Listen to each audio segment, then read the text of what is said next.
See what Welcome, happens. welcome to welcome to another installment of Conversations with Willi. Boy, that sounds interesting. Today, I'm pleased to have Erik van Lennep from Ireland. Is that correct? That well, contemporarily, yes. Erik is a sustainability consultant. That is an interesting idea as well. I've done that. So, Erik, why don't you talk about what matters to you today, what your work is like, maybe a couple of clients. It's your turn to pitch, Erik. Well, let's see what goes on now. Um, Permaculture consultancy, that's an attempt really just to kind of take a large cloud of information and put it into a sound bite so that you can, it's a conversation starter, I suppose, and in a world that likes labels, Yep, it's a that's it's a true. it's a tag. I'm not sure that sustainability means much, and I'm not sure that sustainability consultancy tells you much. Basically, what I'm really concerned with is just how do we move forward the agenda of repairing this place we live. And I've been at this for, God, 30 years, Yep. since before the term sustainability was coined. In fact, when I first started getting involved with issues like rainforest protection and human rights and tribal peoples' concerns and these sorts of things, the NGOs themselves, I was based in Vermont at the time, working with guys in Washington and New York and places like that, and the NGOs themselves were using the word sustainable in terms of how fast they could cut down the Amazon. Wow. And the whole conversation was around if we just get the formula right, we'll be able to take out more wood than ever. We'll have a sustainable yield. And I really felt this need to be questioned, and that kind of started me on a path I'm still on, which has led to a lot of different things. Currently, I think the crossover with your work, Willie, is that I'm really interested in the power of narrative and, in fact, the necessity of getting the story right. And to get that right, I don't know right now in terms of the projects I'm working on, I've kind of cooked it down to um, a few main aspects it needs to deliver. It needs to be visionary, but not so far out there that people feel it's unattainable. It Hmm. needs to be practical and pragmatic in that it needs to address issues we agree are in front of us and need to be solved. So it needs to be exciting and refreshing. And this isn't by invention. This is by actually tagging it to things that we're thirsty for. Um, and it needs to give a clear way that the listener can step into that story and make it part of them, part of their world, part of their life. So this is about the narrative, and I've ended up doing a lot of consulting recently around small companies that are trying to start up or individual practitioners that are starting up around the kind of general category of kind of green business, green technology, green positioning, whatever. And I keep coming back to the fact that they've got to have a good story. Because you can't get people's attention unless you've got a good story. And this is in some ways why this kind of bizarre discussion that I met you through that was, on one of the discussion blogs with an artificial divide between, kind of spiritual, for lack of a different word, maybe archetypal story and the decision for people to take up permaculture as a strategy. Why it's so strange that that people felt it threatened by this, and why they felt there was some divide, because we don't do anything unless it fits the story we tell ourselves. Well, let's pursue that. If I can interrupt, Sure. I think I'm finding a lot of top-down male-dominated characters in permaculture these days. And I would It's pose yeah, it that's going to be a big problem going forward for many of us. What do you think? it's kind of a like guy hippie kind of beer type thing, for a lot of people. Yeah, Uh, which is kind of ironic because some of the societies they claim to take inspiration from are certainly gender neutral or gender equal, if not matrifocal. Right. Like a lot of, for instance, a lot of the Central American, communities would be coming out of the Maya tradition, and they're definitely not patriarchal, to say the least. I don't know about some of the others, but for sure, I don't know. I think there's a lot of fear in there. Yeah. I Yeah. think that's where some of this resistance is coming from. It's people's fear of maybe losing control over. Maybe it's the story again. I don't. Maybe it is that basic. Their fear of looking inside themselves, looking at the archetype, looking at whether they have a spirit and whether they can connect with it and whether it means anything. But then, there's also like terminology. When I moved from Vermont to Ireland 11 years ago, I was really shocked to find that the values I thought went with the territory were translated with the words. No, let me say it this way.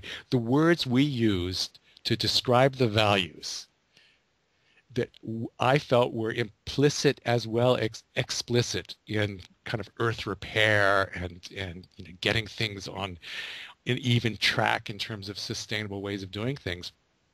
Two of the really core things for me coming from Vermont were spirituality and forests, healthy Mm. forest systems. I arrived in a place where they were both bad words. Uh-oh. Forestry, because the way the state had basically conducted it, was probably one of the worst examples of forestry I'd ever come across. Um, just a mess, really. But spirituality, because of what the church did. Uh, So it's a crossover there in the terminology. Someone else had co-opted those terms and then used those to control and abuse the people. So not surprisingly, there was a really visceral reaction against any mention of that. And maybe that's what's happening, in some of the community in permaculture as well, is people seem to keep crossing that over into dogma and kind of codified religion and people telling them what to believe in. uh, okay. It's kind of constant search of like, do we need new words for stuff or do we need just to redefine the words we use or Erik, what are the emerging symbols in the global narrative of permaculture? Can you define those symbols for me? no. Well, let's play with it. Yeah, Let's let's play play with with it. it. Let's play with it. Don't give up. Let's talk about the I could I soil. could talk about I could talk about global drivers. No, no, I want to Uh, talk about metaphor. we're talking about metaphor and symbol Yeah, I now. want to talk about the Um, narrative again. I'm talking about the soil, about the pitchfork, the shovel, how about the uh, worm? you know, How the about the the hot tub. earthworm? We need symbols to build narratives, in my opinion, Yeah, yeah, right? yeah. Well, we got the earthworm. We've got the mushroom. They're pretty good. There, Okay, there are good. recyclers. Yeah, Uh, that's never a good question to ask because nobody really understands how to figure that out. yeah, well, like what happens? You take an apple, and you say, well, this is a symbol of the goodness of life. And what happens? You move it to the tropic, and it's like, what the fuck is that? You know, we Well, it don't means know something in those. Christianity, yeah. So it's got to be more on a generic level than that. Soil's good, but how do you symbolize good soil? I Yeah. mean, that's You that's have to really hold it in hand. so much of it comes down to like, yeah, I suppose you hold in your hand. It's true. Yeah. Uh, Maybe with a seed sprouting up out of it in some way. But that's not bad actually, because that brings in the person. It brings in the soil. It brings in its function in harboring and incubating new life. That's pretty cool stuff. Okay, that Throw, works. throw a worm and a banana peel in there, and you've got the full cycle, maybe. So I have a question here. Do you think of yourself as an alchemist? At times, yeah, How yeah. so? I think When are you an I might have alchemist? described myself at that one point or another. Yeah. Tell me more. I can think of myself as a change maker. I think of myself as a troublemaker sometimes. Maybe you should stir. Um, I don't know. For me, so much is explainable through pattern and how we perceive that pattern and how we work the pieces. I was just actually in a conversation about an hour ago with a woman, and we were talking about pattern, and we were talking about like the power of design and the power of sort of systems awareness and cloud thinking. It was quite a wide-ranging conversation. But one of the things that we were really agreeing on is that it doesn't seem like in this moment in the millennium we need to reinvent much in terms of things.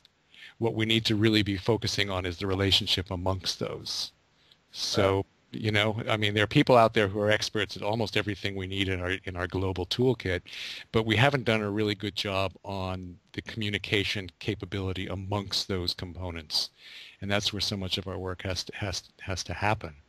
Now, how do you symbolize that? Maybe it's two cells with a little spark, a little photon running between them, or something. Uh, the word there's a lot of metaphor that's kind of up for grabs there. But we do need those. Yeah, we do need that kind of, because it's a way to take a fairly complex set of concepts and simplify them to something that people can remember. It's like a shorthand. You get the spark between the two cells, and if you've kind of evolved that conversation, Mhm. then it's like that's all you need to remind you. What is sacred to you, Erik? What is sacred to you today? I'd say earth, I'd say life, I'd say happiness, water, Cool. um, That's a lot. That's almost the whole thing. yeah, creativity, the human spark, yeah, all those things, Wow. laughter. And so when we talk about sacred with permaculture, we're getting lots of pushback, as we mentioned. Well, we've got a bunch of techies in there, and Techies meaning gardeners? well, there's a high geek factor in permaculture. There's guys who just love to sort of figure out how to optimize bits of the system. And, Yeah. and I suppose that's where they're happy, that's what attracted them. It's where they feel they're contributing. Mm. And they get nervous when you start talking about this other kind of more esoteric stuff. Um, I don't know, I don't know what the answer is in terms of the kind of increasing that comfort level for them, but it certainly isn't anything like shutting off the conversation. That Right, exactly. conversation has to sort of relentlessly continue in a way which continually attempts to find bridge points for people. I mean, like I teach meditation sometimes, and when I teach meditation, I don't teach it with any trappings. It's simple breathing. It's like get the people to sit down and just follow their breath. And I do a bit of a guided meditation at first because people need some help just focusing in. And normally at some point when they're really just chilled out and they're kind of their consciousness is melted into their breathing and out through their ears somewhere and is maybe around the room or has managed to come out into the galaxy and back down or wherever it's gone. And they're in that moment, they're in that zone. I'll just drop in this thought. What you're now doing is prayer. This is the essence of prayer, no matter what anyone else has tried to tell you for the rest of, or the beginning, the other parts of your life. This is all it's about. It's about being in the moment, feeling the connection to everything else, and then just breathing kind of life back and forth through that channel. That's all it's about. It's not about petitioning, and it's not about getting on your knees and begging for the tsunami to stop or any of this other stuff. It's about acknowledging your connection. And through that acknowledgement, you can learn to move energy. You can learn to really, in some ways, take a hand in shaping reality even. That's kind of like, that's at the upper levels maybe, but the basics is there. It's feeling that profound connection that's wordless. And that's sacred. But sometimes you can't give people those words right away because it closes them down. Sometimes you have to do actually a lot of this by stealth. You really do. This is like, oh, by the way, what you've been doing for the last hour and a half, that was spiritual. You liked it, didn't you? Felt kind of good. Very cool, man. Yeah. So like, Tell me, tell me something. are there large forces out there opposing the development, dispersal of permaculture? Are there companies, corporations, governments, or otherwise not looking to have this succeed? I don't think so. I think it's under the radar.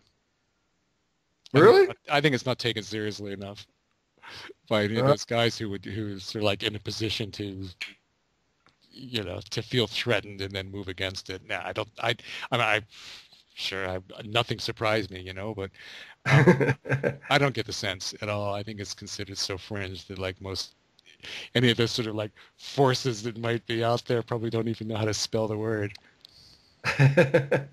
Well, on the other hand, how do you monetize it?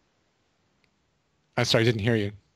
On, and conversely, how do you monetize it? How do you make money at permaculture? I think it's one of those things that maybe you don't. Maybe you make money in where you apply it. Hmm. So it becomes a tool in a box. Like, I mean, we carry these toolkits around us, and it's good to keep them fresh. Um, and for me, I'm always adding stuff in and rummaging it, and sometimes leaving stuff behind that doesn't work anymore. But I think it's a tool in the toolkit, and it's a means of getting something done. It's a means of getting something understood. It's a means maybe of analyzing situations and that kind of thing. And so then the monetization comes really from the places where you've applied it rather than the tool itself. Mm. Like if you're a carpenter, you're not actually renting the time that that drill is running, and you're certainly not selling the nails. What you're doing is you're using those the window for the, and that's what you charge your time for. Right. And so I think maybe it's got to be more like that. There's a bit of money spinning out here and there for maybe, if it was more difficult, maybe you'd have to pay someone to teach you how to bang a nail, you know, and there would be a bit of monetization, in that way, like learning the basics of permaculture. I think I'll probably be crucified for this, but I don't know that it's really necessary for most people to attend, permaculture certification courses. I think so much of this is intuitive, and so much of it can be learned as needed, skill Uh-huh. to skill, and through some of the excellent material which has been written and continually to be written. That like if you need a certification for that, it's probably for quite a specific application, like you're going to teach it, or maybe you're going to set up a consultancy that's a permaculture landscape design company or something like that, and you need the credential. But I think for most people, it's it's like learning how to do a lot of stuff that we've always done.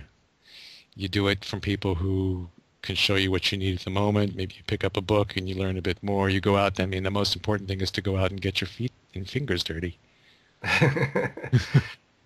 Um, it doesn't sound like you're describing a sustainable practice. You're talking about permaculture as a fringe, as a non-monetized, as a occasional ego boost, but it doesn't sound like you're describing it as a sustainable Well, let me practice. let me just say that as far as I and probably a lot of other people are concerned, innovation always starts on the fringe. Okay, got It it. doesn't start at the center where the status quo doesn't want to rock the boat. It always starts on the fringes. And permaculture is somewhere on its way migrating in from the fringe um, towards the center. Hopefully, we'll get to the point where it's so central that we'll need to rock the boat and invent something new. Um, who was it? David Brower. David Yeah. Brower, the arch druid, said years ago about his path, because I was in California actually at the time. He was kind of embarking on a new chapter of his life.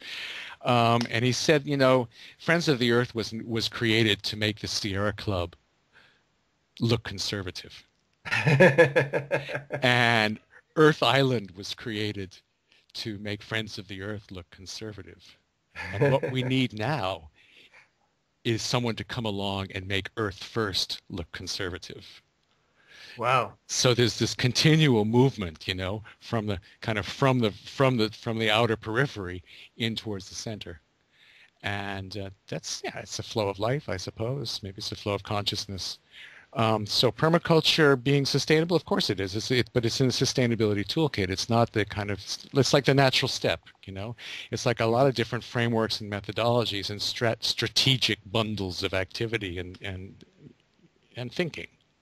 Hmm. They're useful, but they're not the whole thing, you Right. know?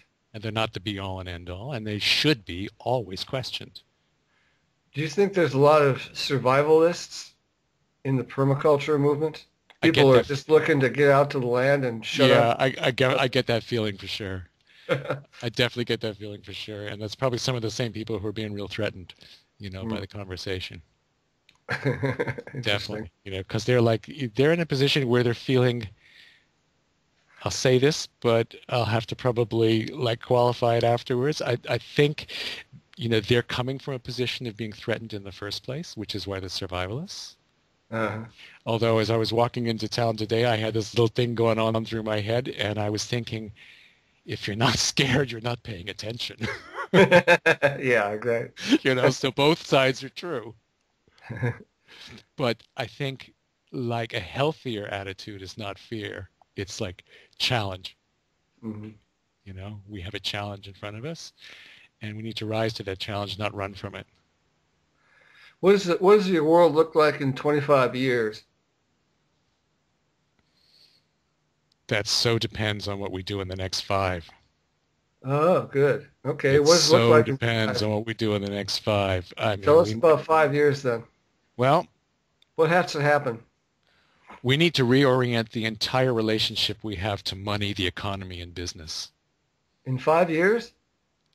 We Gosh. well, we need to reorient the thinking, and the action will come from. And of course, Oh, okay. it won't be linear. You know, it'll all be happening at once. It's a cloud of activity. It's not even a network. It's a whole cloud of activity, and it's got feedback all over the place. Um, but we need to remember that these are artificial constructs. They're abstractions of natural resource cycles that were created to serve human needs. And over time, we have reversed the relationship so that most of humanity is basically living a life of drudgery of some form or another to serve the needs of these artificial systems and a few people who kind of manage to maintain control over them. That has to reverse now. We've got to remember that business is a way in which we exchange value, that economics are a way in which we basically move materials and try to stabilize the availability of materials for, you know, human existence. And if we can take it back to kind of first principles, this expression we use a lot in the design world, in particular like architectural design and landscape architecture, it's like first principles, first principles. What's this really about? What is it we're really trying to achieve? Let's not go 6 or 7 steps down a line of evolution to where it got to. Let's take it back to what is the original intention. And the original intention of these systems, money itself, is just a way in which we can kind of freeze a resource and then pass it between ourselves. And we got to go back to that. We go back to that, then we have to drive it in a direction that's reconstructive. If we're going to survive, everything we have to do from here forward has to be about regenerating the biological, ecological, human, social capital that we've drawn down to the point where it's almost gone. So how do you get Wall Street to do this 180-degree dance? Because Wall Street Maybe is we just don't. Maybe we don't. Maybe we started on the edges, and they follow or fall. You know, maybe okay. it's not about getting them to do it because they're going to snap up. I mean, look right. What's happening right now is everyone is jockeying it around and trying to take the same thinking they use to capitalize carbon into the carbon market, which is of course already kind of perverting the original intention and creating, you know, bizarre things. Where I was just reading an article this morning about the guy who invented the life straw, you know, this charcoal filled straw for the people of Africa to be able to just pop it in water that's polluted and get a clean drink. And it turns out, you know, the equivalent of $70 per person in, you know, tribal Africa would have to be shelled out every 3 years for one of these things. And they don't even work all that well. So he's going to donate. Okay, he's going to donate 3 million of them to the people of Kenya. Wow. And yeah, wow. Except for everyone he donates, he gets a carbon credit. Oh, And I not see. does he not only get carbon credits for donating these things, but he gets advanced carbon credits because they're such a noble cause. And so he's basically dumping stuff on the market in Kenya that they would not have bought because nobody Exactly. can afford it, and they apparently don't even work that well. Um, and he gets to bank all the credits, or he gets to resell them at their increased value because it was for a noble cause, so they're like double value than otherwise. He gets to sell them on to someone like a big coal plant that's polluting the atmosphere. So that's how the carbon market has morphed, right?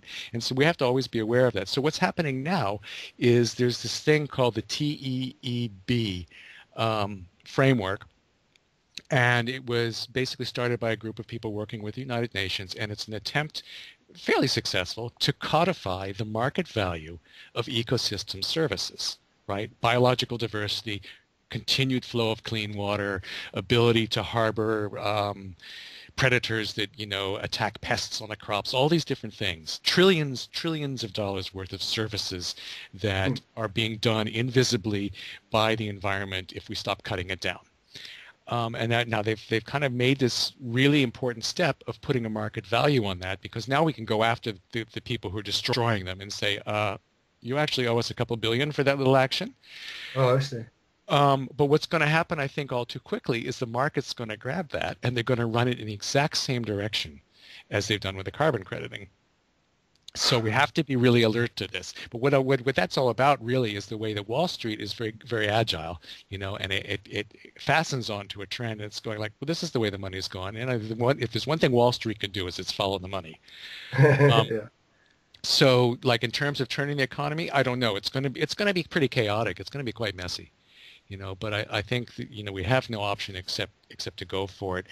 Something really interesting about our little moment in time, because I do think we're in a moment in time. We're in a millennial moment right now.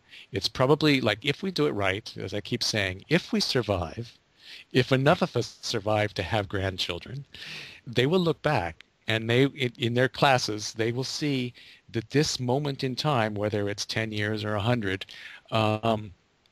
was equivalent to the Industrial Revolution, Mm-hmm. was equivalent to the agricultural revolution. And this is the revolution where we start to work again with natural systems to provide our needs.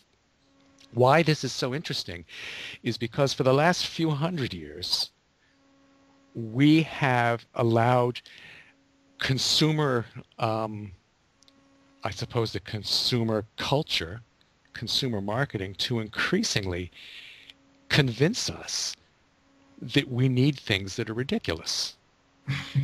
And suddenly, the driver of markets and the driver of services and products is shifting back to things we really need. And this is quite a moment. Like, we should take a moment and just kind of catch our breath and look around ourselves and realize what's happening, because this is momentous. We're approaching a time when the market is going to be driven by who can provide clean water, who can provide enough water, who can provide topsoil restoration so that we have food again. Mm-hmm. Not who's got the fastest cars, the sexiest lingerie, or the highest heels, or whatever else they may be telling us we absolutely need. It's a watershed moment. It's a watershed moment, and the sense of need and the reality, like the biological, ecological reality of those are converging once again. And I think So, this is going to define what I call regenerative business going forward. interesting. Eric, I want to ask you one more thing. Talk about a conversation I had with a woman from Maine. She is a permaculture leader. Okay. I asked her if she was going to run for governor. Off the cuff. I just thought, wow, Uh-huh. you make a great politician because you have such a great value base, right? And what'd she And she say? said, I'm not going to run for governor. She may run for a local office, but that would be it. I agree. My question for you is, without going into the political system, will permaculturists have the clout, will have the power to make larger shifts? Do they have to play politics to make it happen?